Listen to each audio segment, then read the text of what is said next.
Channel पर। तो इस वीडियो में हम बिहार शिक्षक भर्ती से संबंधित कुछ लेटेस्ट अपडेट के बारे में जानेंगे और प्राथमिक की जो सिलेबस है वो चेंज हो चुका है। चलिए जानते हैं क्या है उसका सिलेबस। तो ठीक है, वीडियो शुरू करते हैं।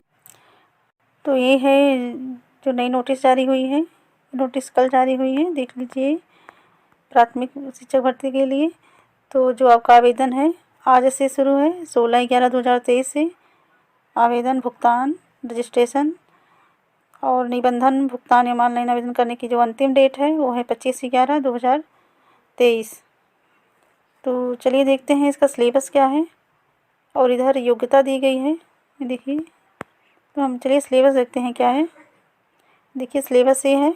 इधर प्रश्नों की संख्या 150 रहेगी। भाग 1 में 30 क्वेश्चन रहेंगे और भाग दूसरे में 40 और भाग तीसरे में 80 क्वेश्चन रहेंगे।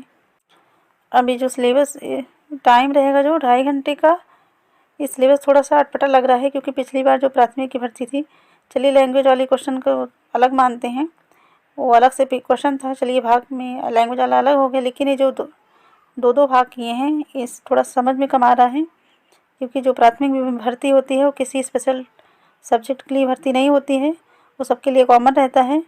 लेकिन फिर भी इन्होंने ऐसे दिया है तो हो सकता है इस पर पुनः विचार करें फिर भी। लेकिन जो जारी हुआ है उसको हम देख लेते हैं। यहाँ देखिए, यह पत्र 3 भाग में होंगे, यथा भाग 1, भाग 2 एवं भाग 3।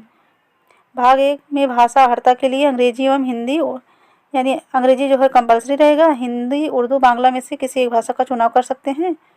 जैसे 22 क्वेश्चन पूछे जाएंगे, बाकी 8 क्वेश्चन अंग्रेजी के पूछे जाएंगे। इसका जो है भाषा का व्यवहारिक ज्ञान होना चाहिए। इसके लिए बस इतना ही बोला गया है, अलग टॉपिक नहीं दिए गए हैं। इस भाग में अर्हतांक कम से कम 30% अनिवार्य होगा। आपको 30% अंक लाने होंगे पास करने के लिए।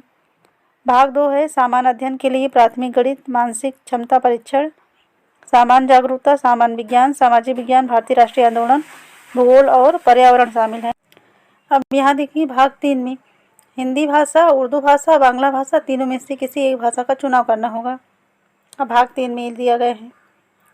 अब इधर देखिए अगला पॉइंट, उपरोक्त विषय पत्रों की पाठ्यक्रम SCERT NCERT से संबंधित होंगे, लेकिन इसका स्तर जो है उम्मीदवार हेतु निर्धारित न्यूनतम अर्हता के आलोक में होगा, यानी ग्रेजुएशन लेवल के लेवल को।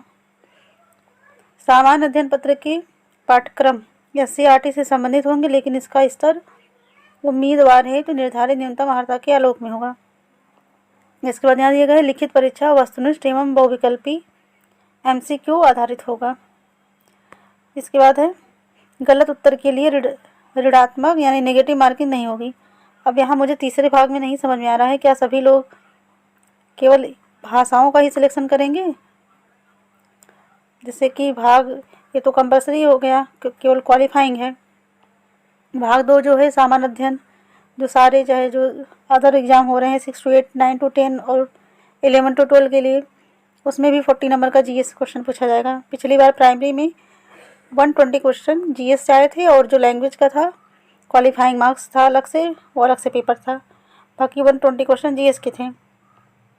तो ऐसा भाग 3 में नहीं था कि किसी भाषा का चुनाव करना है, क्योंकि भाग 3 से 80 नंबर के क्वेश्चन पूछे जाएंगे। तो यहाँ भाग 3 में मुझे नहीं समझ में आ रहा है। अगर आपको समझ में आए तो कमेंट करके बताना। तो ठीक है, वीडियो अच्छी लगी हो तो लाइक करें, शेयर करें, चैनल पर नहीं है तो सब्सक्राइब करें। Thank you.